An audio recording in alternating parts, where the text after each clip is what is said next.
Welcome po sa aking mini vlog. Gagawa nga pala ako ngayon ng lagayan ko ng aking mga kawali at kaldero dito sa ilalim ng aking lababo.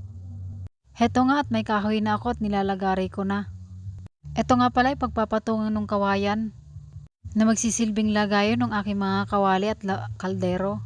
Natapos ko nang lagariin at ito nga at pinutol ko na siya at ito at kininisan ko na lang muna para maging makinis.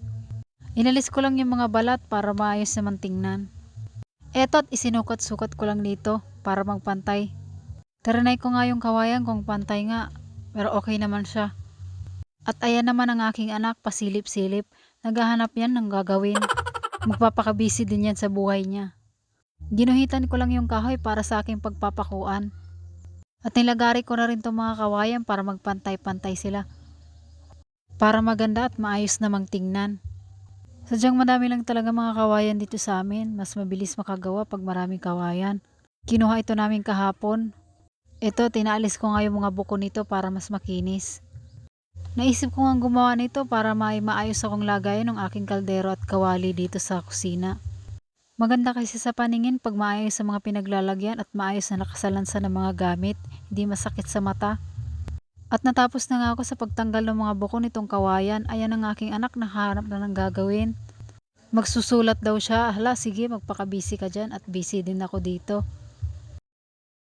At ilalagay ko na nga ito dito sa aking pagpapakuan at ayan lumipat na naman yung aking anak. Magre-reuse lang ako ng mga pako na aking gagamitin dito, sayang naman din kasi to. Ayoko nang bumili ng bago kasi gastos lang yon, pwede pa naman to. Inayos ko lang yung pagkasalansan ng mga kawayan at eto pinapakuan ko na sila. Medyo malalaki lang pala yung awang nitong ginawa ko dito sa ilalim ng aking lababo na lagayan ko ng aking mga kaldero. Kasi malalaki naman yung mga gamit na ilalagay ko dito. Hindi naman siguro maglalaglagan to. Eto nga, natapos na ako at nag-change outfit na ako. Naligo na pala ako dyan kasi pawis na ako. At isinalansan ko na lang dito yung mga gamit. Dito ko napiling ilagay sa ilalim kasi mga ulingan at inayos ko na rin yung mga nakalagay dito sa ibabaw ng aking lababo. Yun lang ulit sa ngayon, bukas ulit. Bye!